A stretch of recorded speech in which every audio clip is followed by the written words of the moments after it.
Let me start on this side of the room. You know, anyone would like to speak first?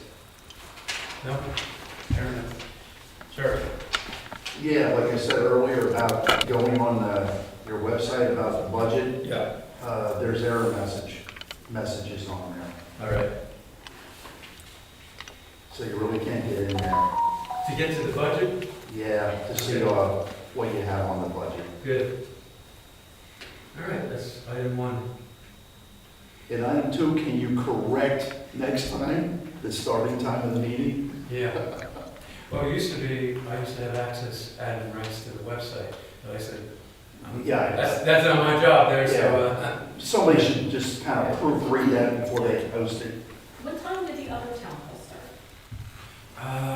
I'm trying to remember if we had an earlier start or not, but when we started the last meeting, we said to meet, this meeting, we said it's not start. And I'm pretty sure we had it in the agenda for the, board supervisor. So on this agenda too, it says 7 o'clock. Yeah. Right.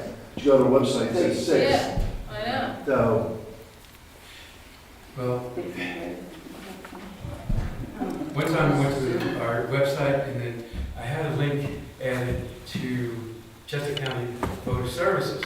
So I tried it. And then when, this is going back like more than 10 years ago when we were building the new app.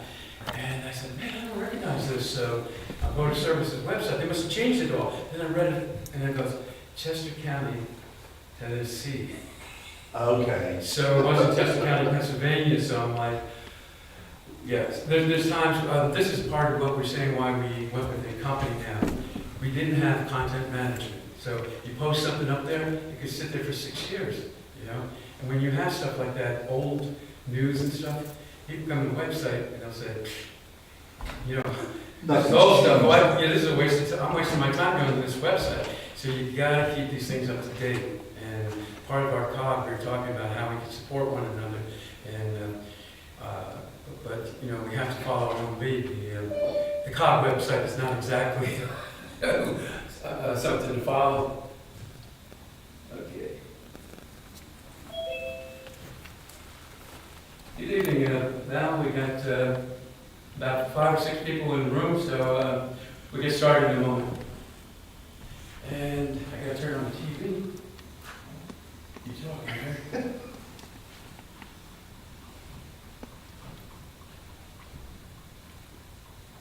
There we go, bingo.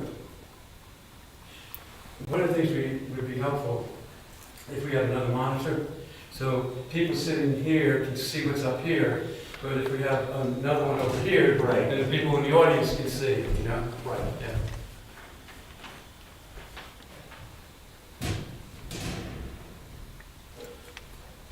The people that came to our COG meeting, they all complimented it. They said they felt this was a beautiful building. It was, you know, I mean, at one point when I went to the Venus thorough meeting, they were working on a trailer, you know. So it's like, you know, we do have some nice accommodations here. I remember when you were across the street. Yeah, the old building. Yeah. I remember those meetings over there. Right. They had flooding, the building was actually sinking. Yes, it was. Yeah, Yes, it the was. swamp or that they backfilled, and after 40 years of all that weight. Yeah. We'd have to have a ladder, a step ladder to get out of the building. I'm kidding. John, what's the timeline for the budget, in Yeah. terms of how long does it have to be out? Or you're gonna vote on the budget at the next? December 7th, I think, is our meeting. The 4th. The workshop is The first. It's the 6th. 6th, okay, so it'll be 13 It's the, or 14. weekend. So it'd kind of be nice if we saw it. Yeah, so So we- by law, it's supposed to be out there for 30 days. Does it really matter what we comment on anyway, because it's going to change? Yeah, well, I told them about all the cuts across the board, about everybody's cutting. So if it's the 15th and it's still not out yet, can you vote on it? Well, if we were not successful in voting on it at the regular meeting, we'd have to schedule another meeting before the end of the year. So, yeah, that would have to happen. Yeah. The budget is posted, but I was unable to open it. I got an error Yeah, we're all Yeah, getting we're, on. we just logged that one in, thank you. All right, on this side of the room, so Jerry, anything else that you'd like to bring up? I brought a bunch of Yes, stuff I did. earlier. And, yeah, Karen, anything that you would like to bring up? Why did the township push through an update to their housing ordinance just prior to the D.R. Horton, extension expiring?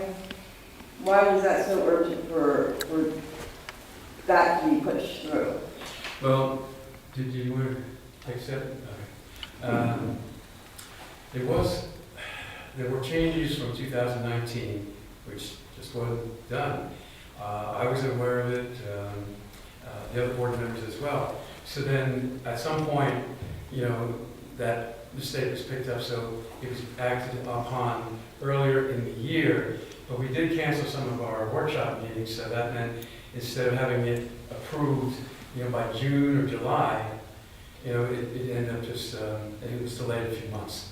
So that's, for the timing of this year, that's one of the reasons. But to the point, it's like, why, how did these things slip? It's like, 2019 and 2023, we're just approving it. But fortunately, I think our ordinances are cleaned up to a point. Not necessarily, I'm a student in political science, and what some states require is that you do a cleanup. Like in Colorado, the state legislature does a cleanup every 10 years. And they look at what's on the books, and if it's outdated, get rid of it. Keep it up to date, keep it current. Because there was a court case out west where a guy actually got out of his car, urinated on his tire on a highway, and then he was arrested a whole bit, but he got off because there was still a book, law in the books about saying that if you got out of the stagecoach, rather than wander off, and get hurt, you could do that. And it was still in the books, and you do it. And you got away with that. So, that's real exaggeration, but, that actually happened. So, it wouldn't hurt for, if you're looking at the ordinances, and if you see something there, then bring them up and say, it doesn't make sense. Or you can compare it to another municipality and say, how come our garbage ordinance thinks we only have like 3 paragraphs, and some of them have, 4 or 5 sections covering, the garbage and stuff, because, some of the times we just adopt, just the minimum amount because there's no reason to go beyond that, But that, I think, would be helpful. Yes, Val? Well, going along those lines, one of the things that, one of the comments that I had made on the Saldo amendment Yes. was that the fine for developers that don't follow the Saldo was some ridiculously low amount, like $250. It was interesting when I was going through the ordinances, I did discover that the fine for residents who blow leaves into the roadway is $1,000. Yeah. So Yeah. it really does, it seems disproportional to be hitting residents with a much larger fine for just putting leaves in the roadway Yeah. as opposed to developers who don't follow our housing ordinance. Well, it used to be our solicitor was from Birch County. There's different fee schedules and stuff up there than they are in Chester County. I think Chester County is a little more expensive. But still, that wouldn't hurt if you were to point those things out and have the board take a review.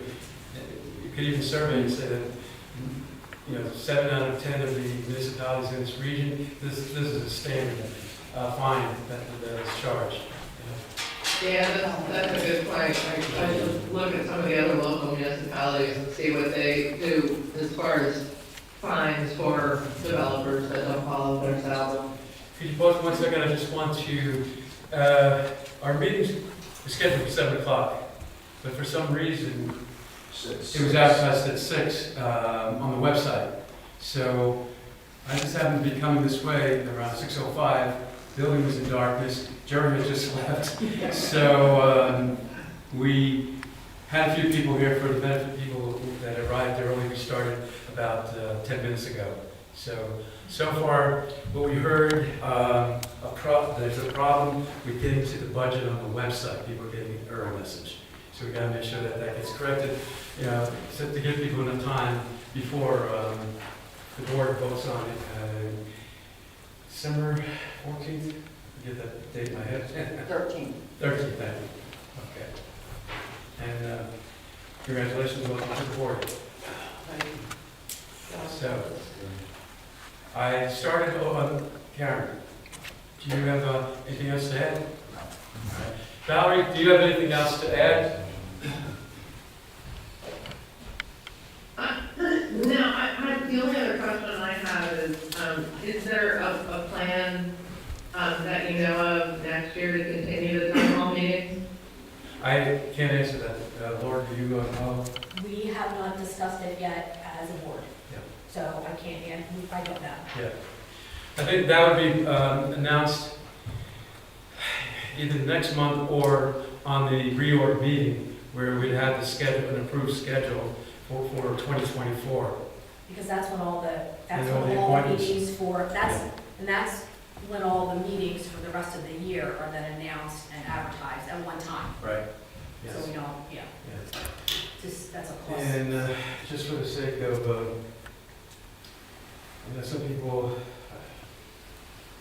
are not aware, but first Monday is January 1st, so the meeting's not January. It's gonna be on the second. The second, okay. It'll be on Tuesday. All right. On this side of the room. Anyone on this side of the room? Okay. This is going to be a quick meeting, huh? Okay. Just a few things I want to.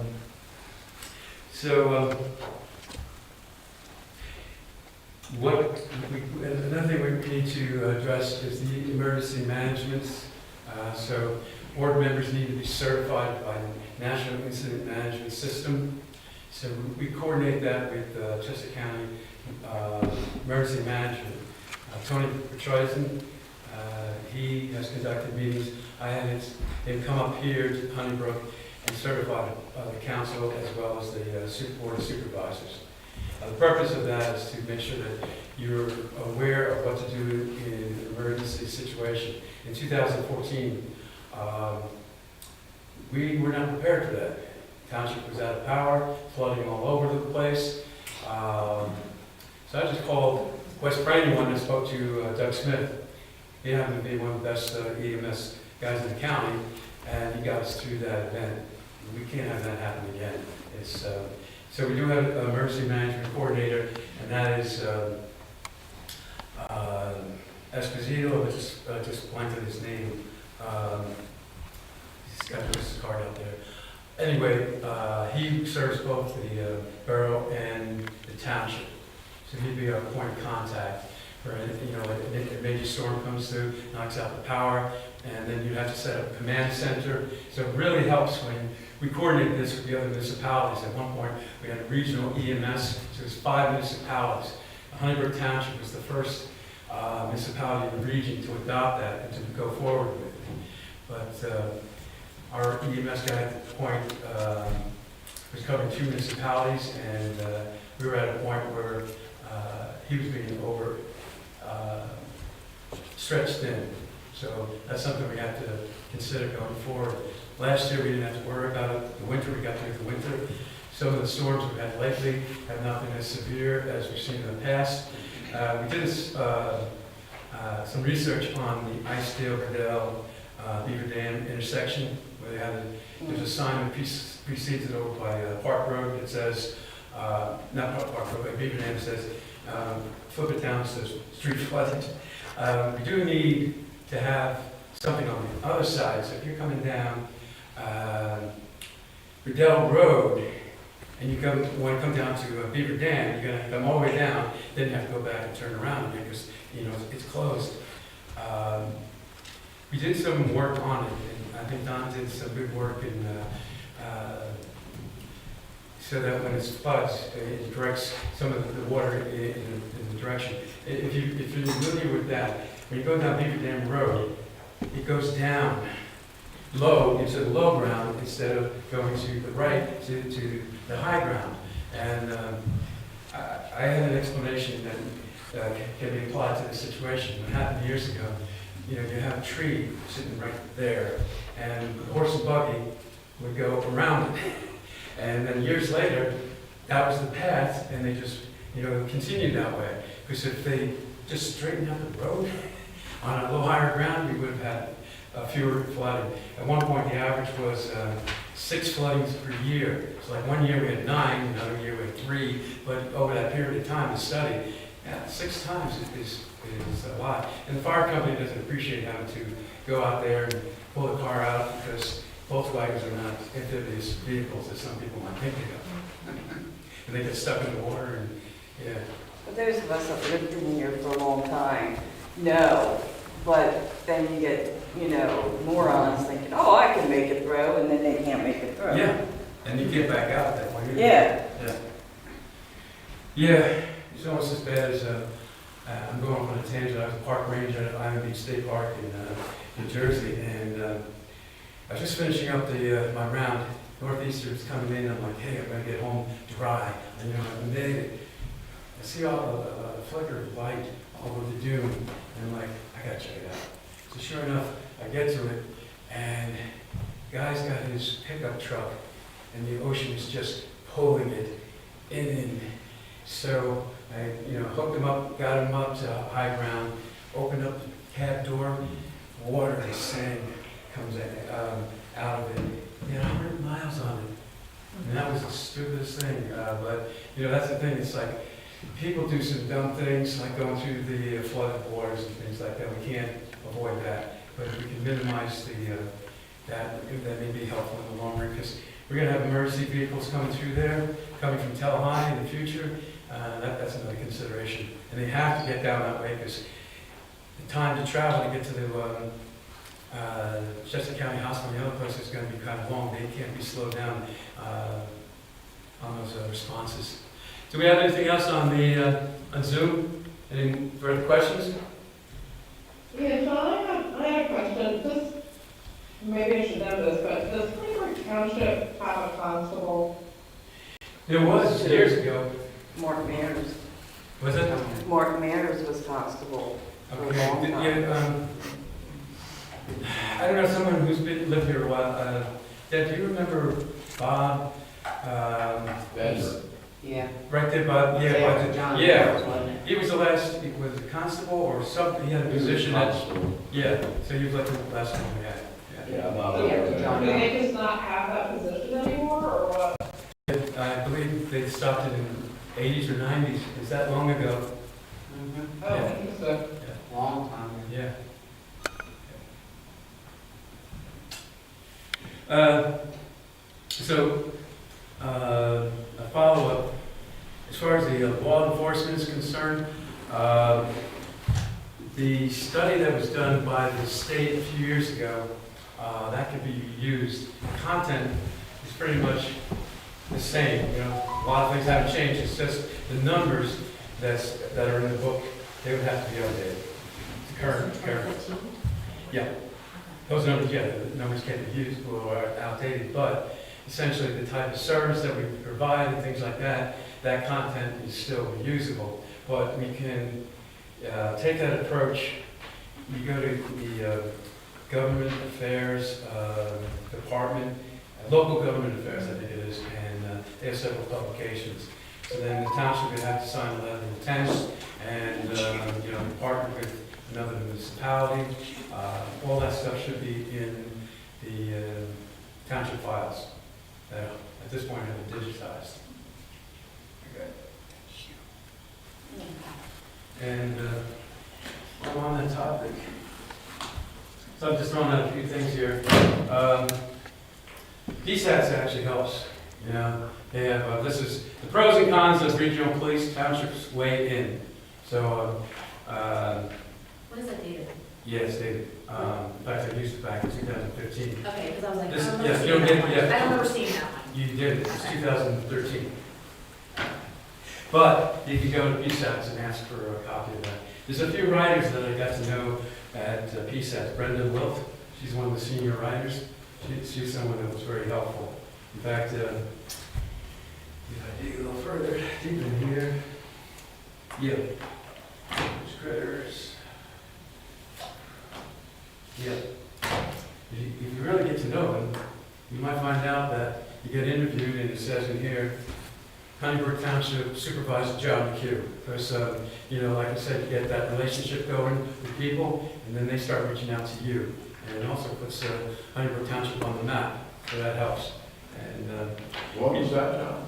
okay, so the supervisors are part of a regional group called Pennsylvania State Association of Township Supervisors. So the official newsletter, the official publication is Township News. It's a monthly publication, and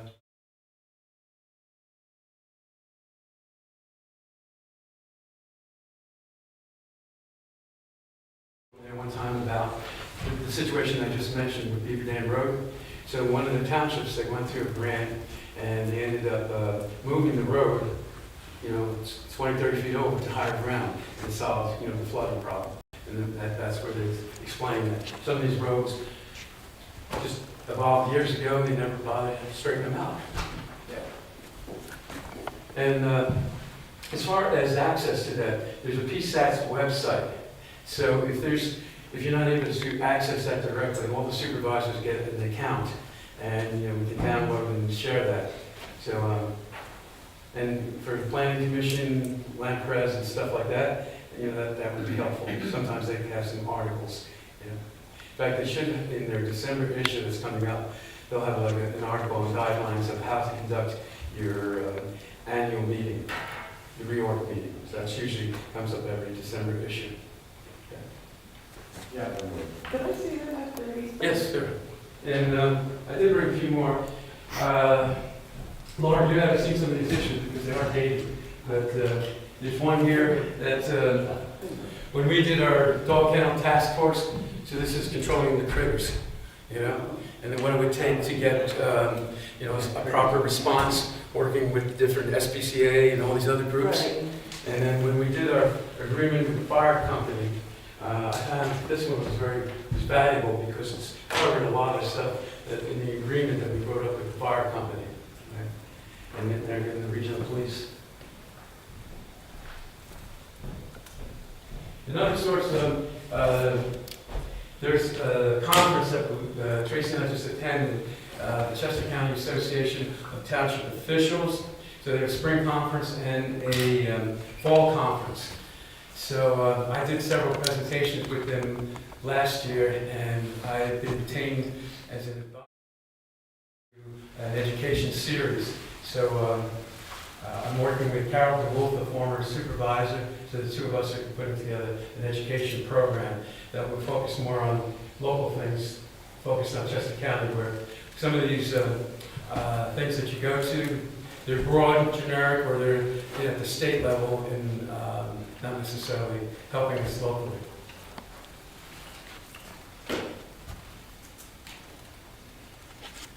All right. And for the benefit, I did point out earlier that Chester County is doing an update on watersheds. So this is 2002, and this is the most current version that they had. So it's been, a couple decades for them to get around to updating this. But if you go online to the Chester County website, I think the survey is still open, so if you want to make any comments on that. Okay.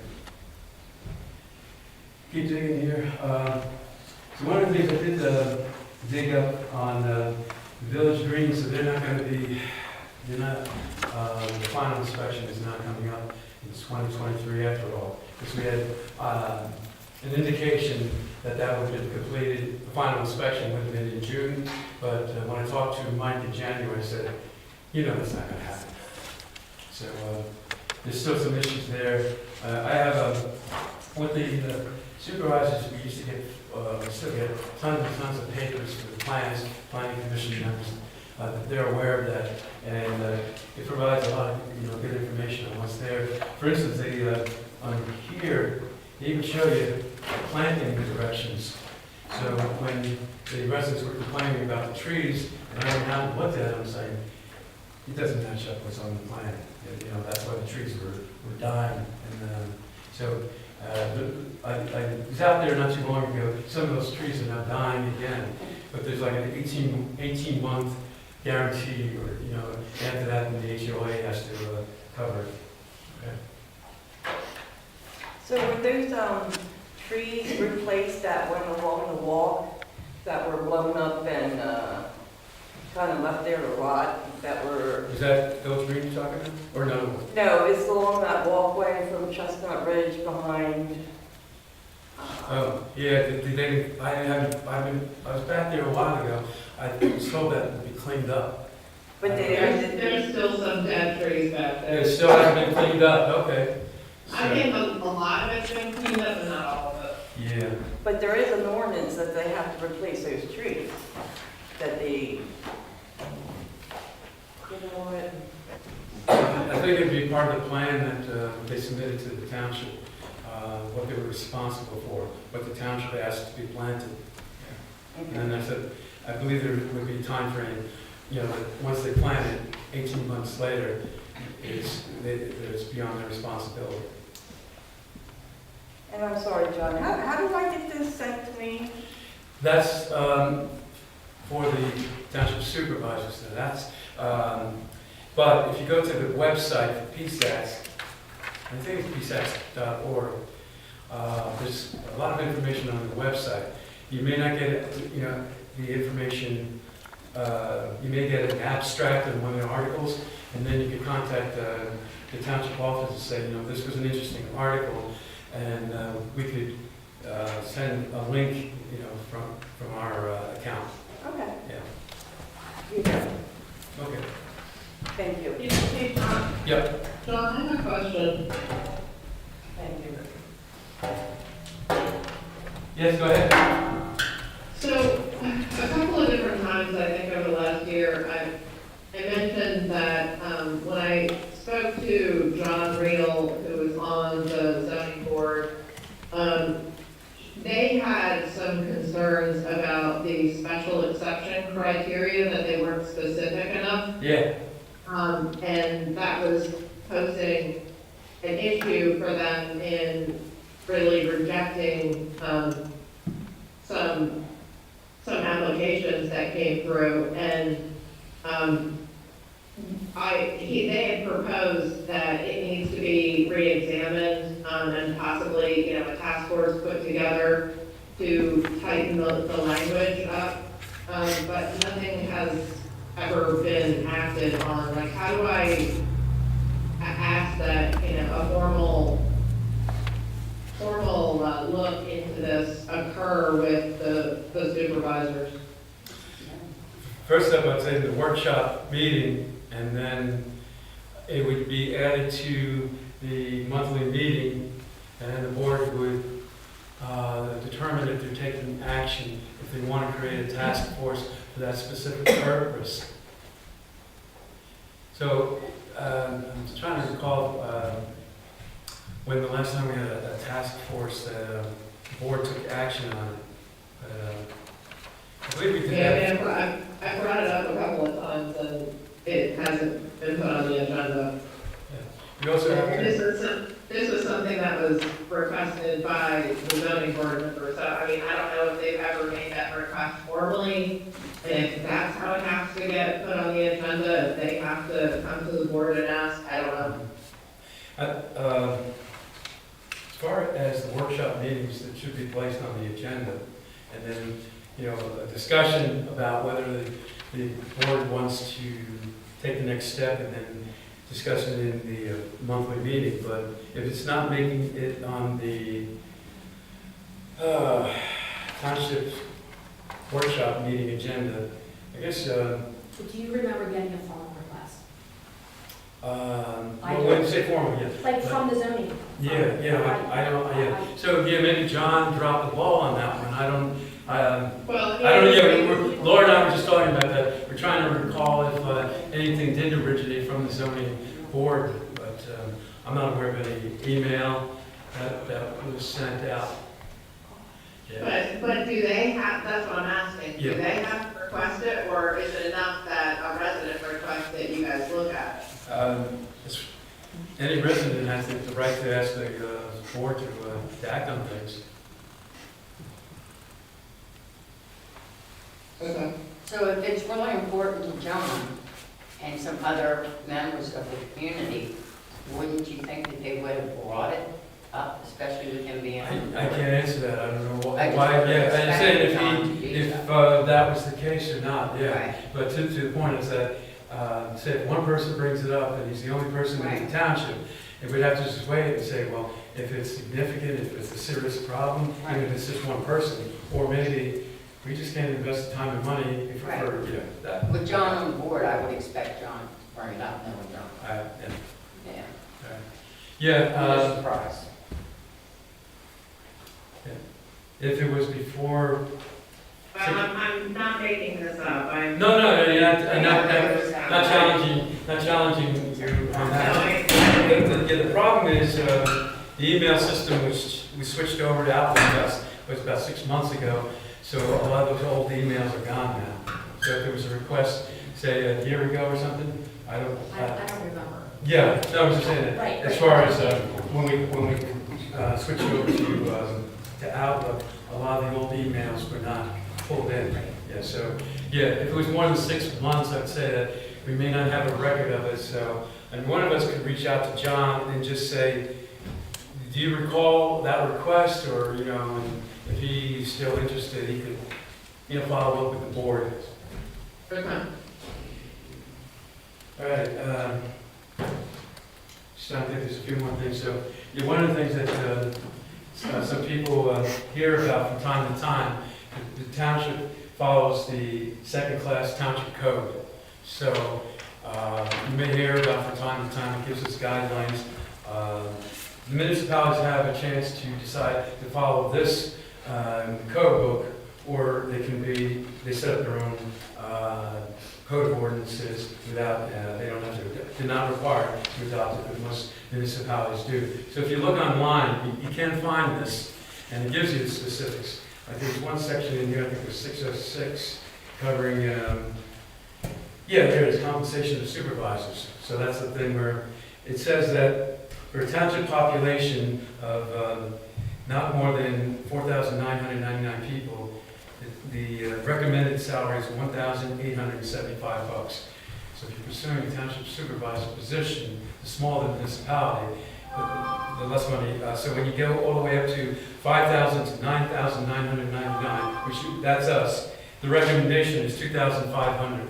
This was adopted by the board in 2013 or 14. So that's why that's where that comes from. So if you were, you know, looking for some answers and stuff, you could go to the state website and you can download a copy of it. We're printed, it's kind of, but it's available to the residents. Okay. They cover some interesting things here: solid waste collection and disposition, sanitary sewers. I mean, they really get into some of the details here. So what do they recommend in there for a township manager in our It's not, range? they don't, that's where the supervisors have the discretion to determine what the salary structure for the staff of the municipality. So,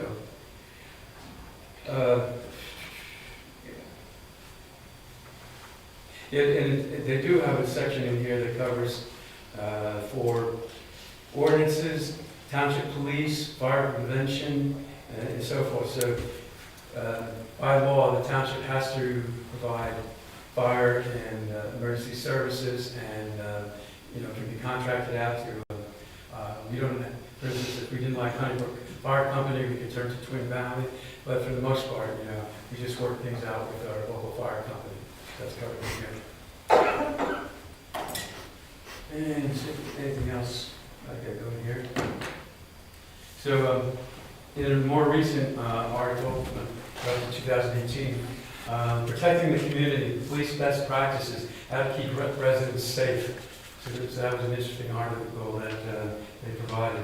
And some of these topics are covered in the annual conference that's held in Hershey every April. So we'll be notified of some classes, and you get someone to teach those classes. I taught the one on technology, and we were working through the COG to provide technology services for the region.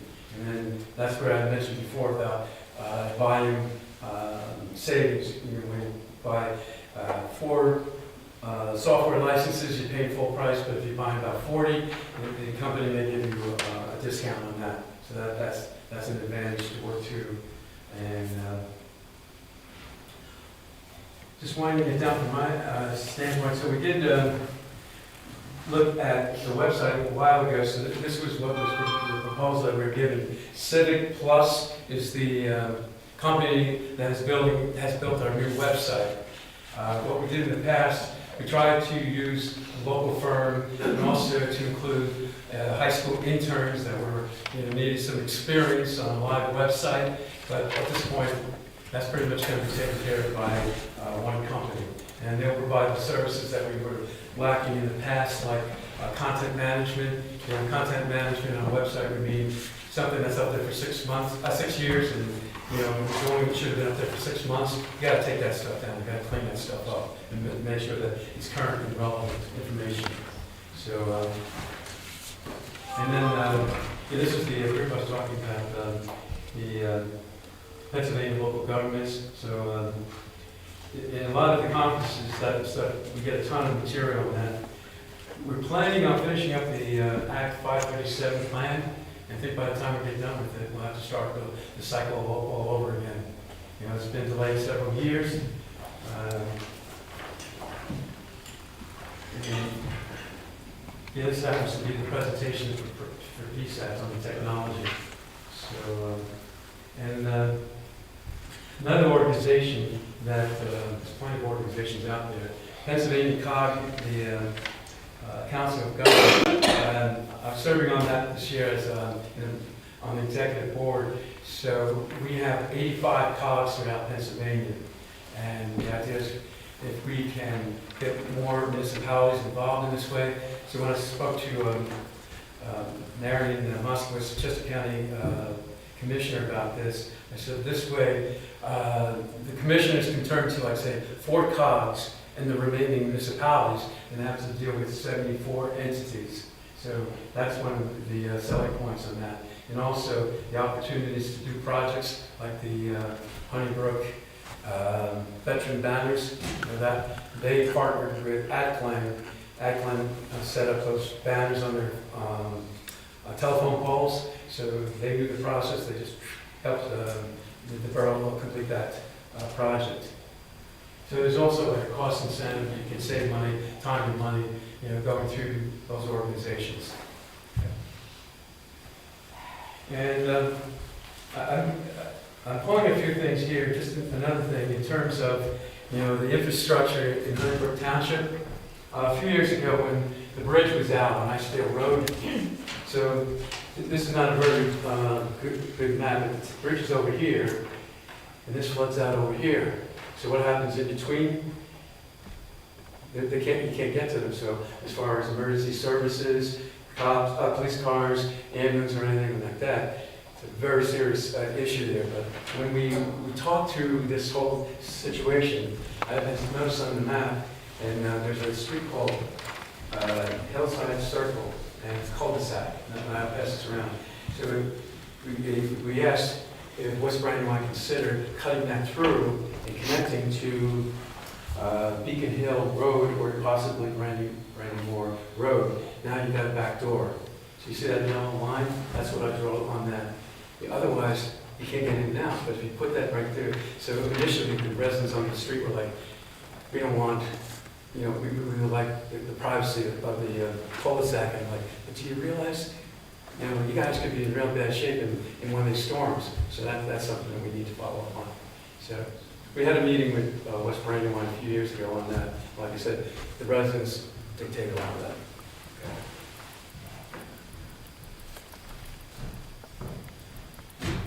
And decide to take out Icedale Lake? Why did they, what?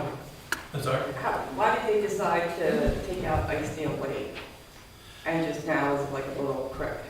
Yeah, there's a project came up through West Brandywine, and I believe it was working with Brandywine Conservancy.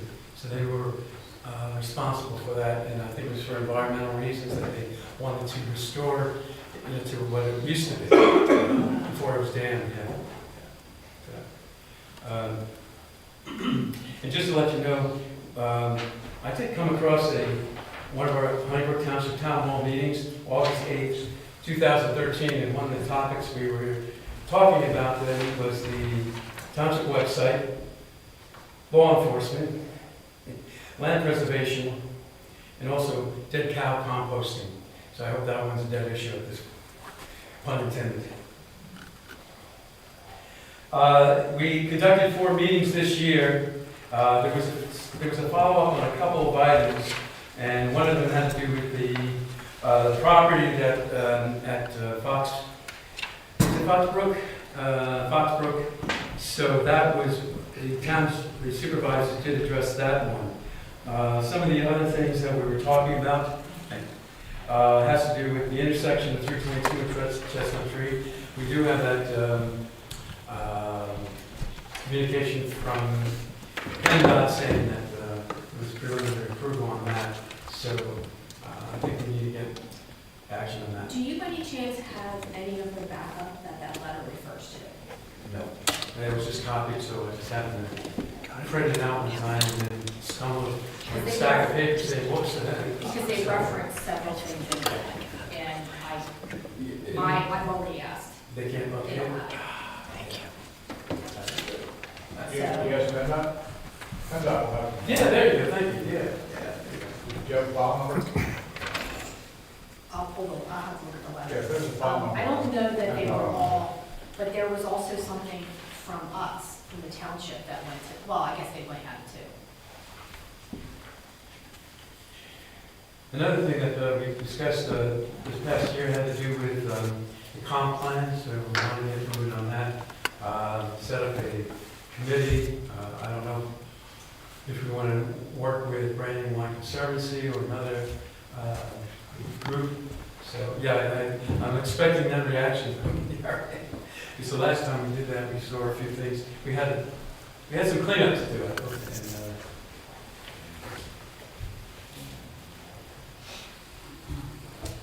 All right, and I wanted to follow up on any of the things that we brought up. We don't have anything on DR Wharton lately. It's been quiet on that one. And overall, I think with the Zoom helps some residents. Over the years, people have told me that they're on a business trip, they're on one of the committees, and they can't make it, so then we conduct our meetings and there's no quorum. And in case of land preservation, when you only have 4 meetings in a year, that hurts because there's a January meeting and then I think there's an April meeting, and if you miss both of those without a quorum, then the next meeting is September. So from your experience, have you used it? Do you find it valuable? Has it been a bit, I think in January or February, well not January, but say February, we get some snow on the road, it might be a good idea that we have people call in, more people call in and come in. It's really helpful, like I was telling Gary a few months ago, the only problem that I find is people that are sitting up around the table just need to be aware that any noise they make, like paper shuffling, Yeah, that gets picked up. like gets amplified so much. Yeah. And there was someone shuffling papers during this one meeting so badly I couldn't hear anything anyone else said, so it just is a matter of people being aware of it. Mark's is right there, I'll talk to him. Okay. No, but, yeah. Okay. I mean, there's also some people that aren't turning their microphone on, so you can't. Oh, yeah, on the board, If yeah. the microphone's not on, so. So this room, Scott has often offered his assistance in helping us to get a better audio, because this room is a challenge, you know, and One of the things, we could put some speakers in the back, that might help, bring improve the audio in this room. So there's a few things that Scott had mentioned that we should look into. I've noticed when I listened to the recording from here, the audio was much better. You can really pick up and hear what's going on up here. In fact, as you said, you hear the paper rattling around. But when you're on YouTube, if we're not up to the microphone, sometimes you can't even hear in person. It's sometimes a little hard. So we could, take a look at these microphones. These things that were probably here since we opened the building. We finally got rid of the monitors, which you couldn't even salvage them. They were so old. Yeah, but those Oh, yeah, that's also pick up. Yeah, that's for the Zoom. Yeah. Right. Yeah. Things trying to get the volume over there, and for people in the audience, especially if you're sitting in the back.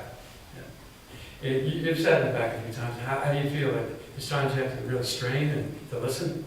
Yeah.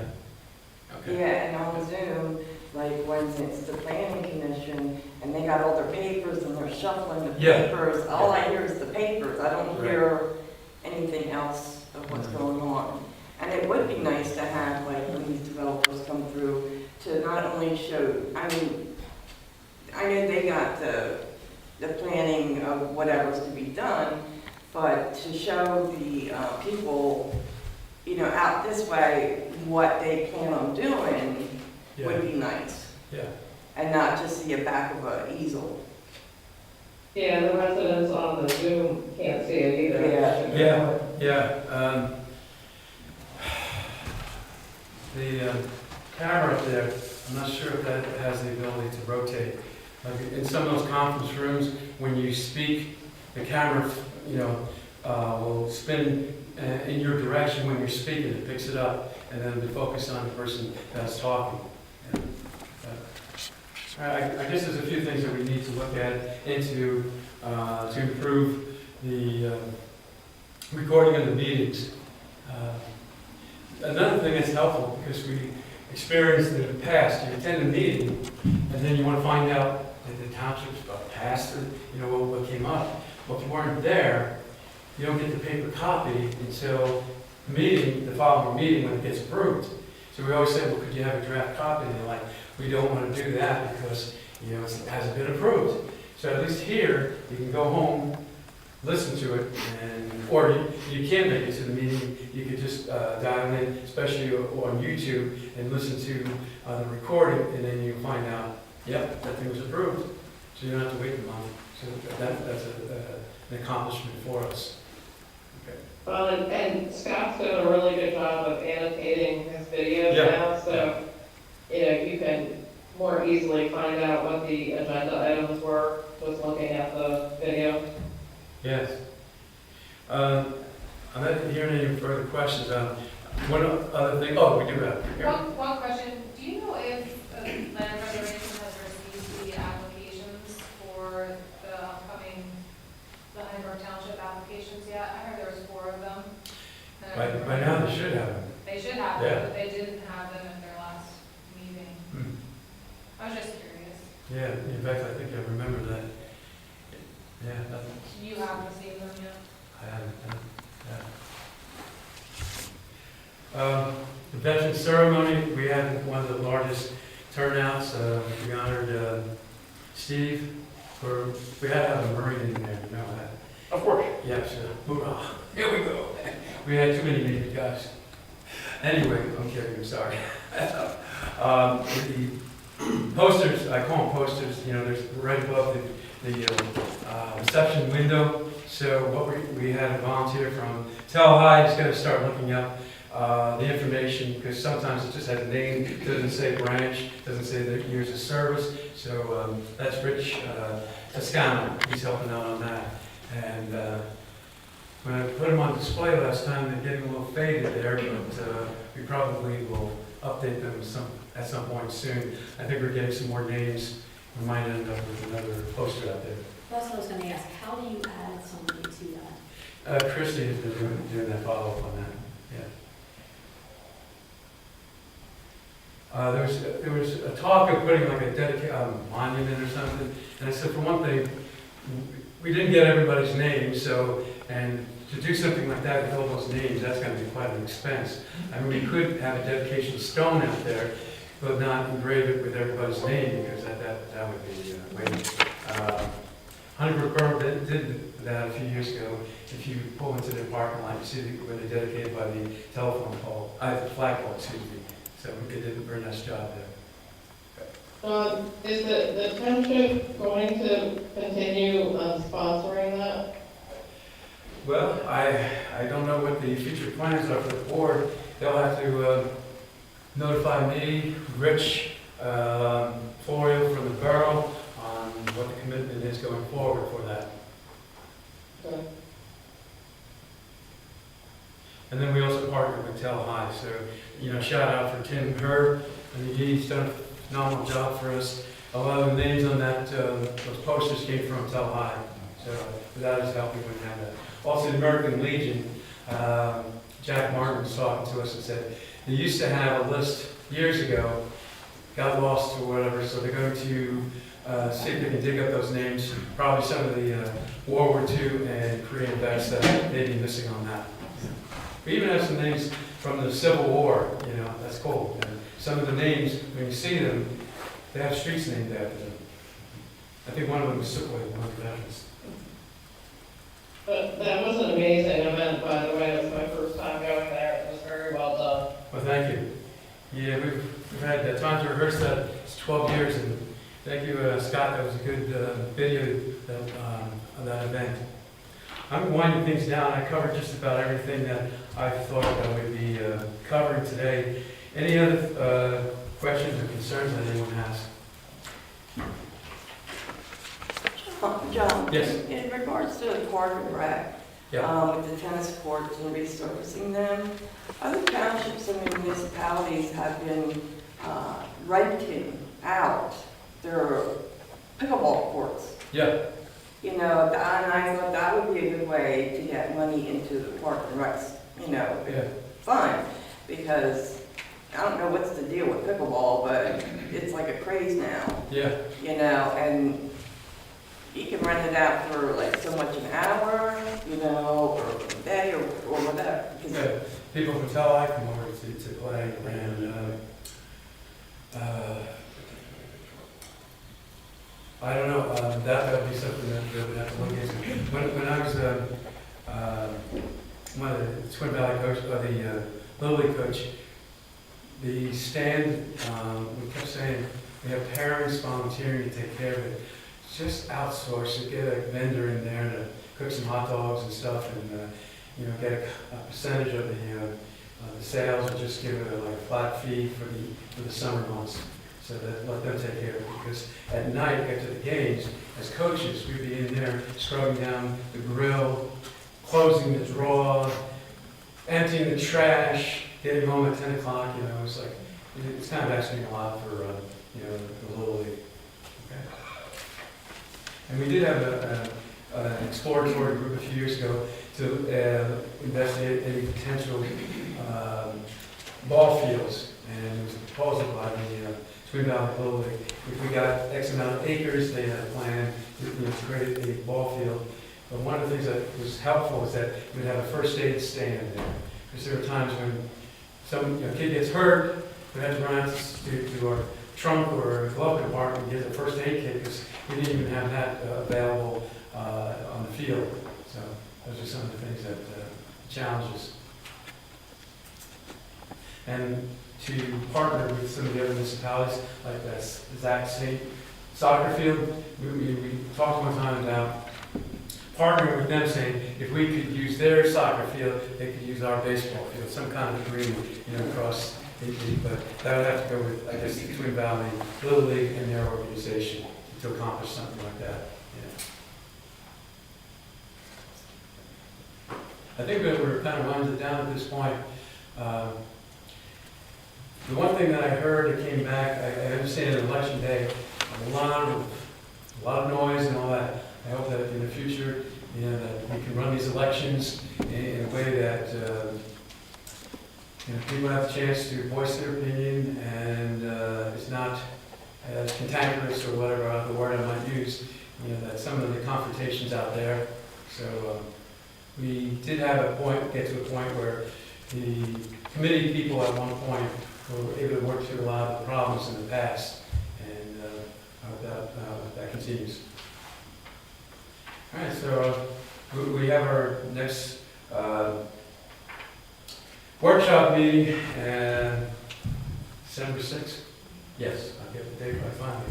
7 p.m. I'm sorry? 7 p.m. 7 p.m. The tree lighting will be Is it 6:30? 6:30. So if you look at the agenda, and I hope the website is correct this time, for the time, all right? Sorry for that shot, I'm just like, I think there's somebody looked at the wrong thing and posted the wrong time. There again, content management, you gotta make sure you have the right information on your website. Anything else before we close on Zoom?